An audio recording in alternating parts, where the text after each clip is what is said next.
Hola chicos, ¿qué tal? Espero se encuentren muy bien. Les voy a mostrar en este video cómo identificar o clasificar los enlaces químicos.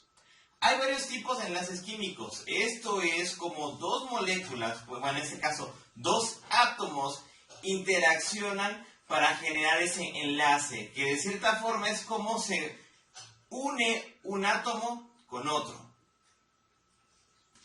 Los enlaces se pueden clasificar de varios tipos dependiendo los átomos que estén interactuando. Vamos a clasificarlos nosotros solamente de tres maneras. El primero de ellos es covalente no polar. El segundo es covalente polar. Y el último es iónico.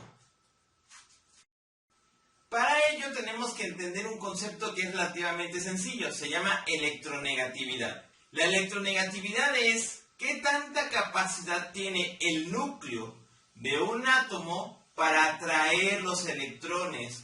Es decir, entre más electronegativo, más electrones puede traer.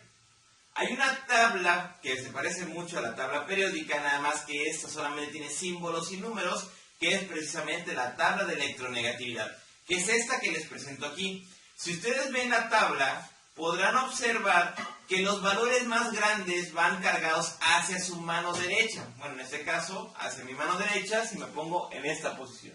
¿Ok? Es decir, que aquellos elementos de aquel lado atraen menos el electrón hacia el núcleo que estos elementos de acá. Es decir, que entre más cercano sea hacia este lado de la tabla periódica, mayor capacidad tiene el átomo de atraer los electrones hacia el centro. Y la diferencia que tienen cuando se juntan estos dos electrones es lo que nos permite identificar qué tipo de enlaces son. Veamos un ejemplo. Es lo que nos permite saber qué tipo de enlaces son. Vamos a ver un ejemplo de cómo usar esta tabla. Tenemos uno de los compuestos más comunes con los que trabajamos, el cloruro de sodio, ¿sí? El valor de electronegatividad del sodio es de aproximadamente 0.9, 0.93, dependiendo de la tabla que estén trabajando. Yo les voy a proporcionar una tabla en el material, ¿ok? Y el del cloro es de aproximadamente 3.16. ¿Qué es lo que hacemos? Sacamos la diferencia absoluta de los valores de electronegatividad. Lo podemos hacer de varias formas, el más chiquito menos el más grande menos el más chiquito, no importa. Lo que importa es la diferencia total. En este caso, tomando estos valores que están aquí, la diferencia es de 2.23.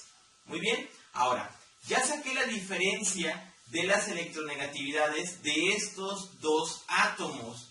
Ahora bien, ¿qué tipo de enlaces son? Para ello voy a recurrir a la siguiente tablita.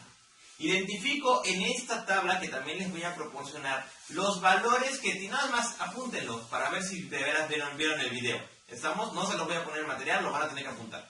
Entonces, ahora, en estos valores de aquí, por ejemplo, ¿dónde queda la diferencia? Justamente donde dice iónico. ¿Estamos? Como es un valor, como es una diferencia bastante grande, los enlaces iónicos tienen la característica de que son valores muy alejados relativamente. Y esto está muy asociado con sales. Por ejemplo, el cloruro de sodio es una sal. Es la sal de mesa que ustedes tienen en su casa. Ahora bien, ya vimos cómo se calcula. Dependiendo entonces de la diferencia que haya entre las electronegatividades, es el tipo de enlace que se forma. Pero, ¿qué quiere decir que sea covalente, polar, no polar o iónico? Muy bien, tiene que ver con la siguiente imagen. Obsérvala bien. Si los dos compuestos son electronegativamente más o menos iguales, entonces quiere decir que no se forman polos. Es como si estuviéramos hablando de un imán. Un imán tiene un polo positivo y un polo negativo que se atraen entre ellos. ¿Ok? Pero si los dos lados son más o menos iguales, son idénticos, es decir, no tienen polaridad, por eso se llama que son no polares. No porque estamos hablando de un oso polar, no, sino porque no tienen un lado que se pueda distinguir claramente del otro. ¿Qué pasa cuando es covalente polar? Ahí sí, por ejemplo, en el agua es muy común eso. En la estructura química del agua, a pesar de que está neutralizado el enlace, recuerden que los enlaces, una de las características es que son enlaces igual a cero, eso ya lo habíamos visto. Cuando nosotros vemos la estructura del agua, una parte de la molécula es positiva y la otra es negativa porque está, digamos, expuesta.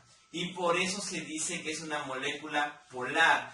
La polaridad también está asociada con un concepto que no hemos visto, que es el radio atómico. No todos los átomos son del mismo tamaño. Hay átomos pequeñitos y hay átomos grandotes. En este caso, el oxígeno es mucho más grande en comparación con el hidrógeno. Por eso es una de las características que también brinda para que sea polar. Pero vean qué pasa, por ejemplo, con el metano. Observamos la molécula de metano, también el carbono es relativamente mucho más grande que el hidrógeno, pero el metano es no polar. Una característica por la que tampoco es polar es por la disposición que tienen los hidrógenos alrededor del carbono. ¿Ok?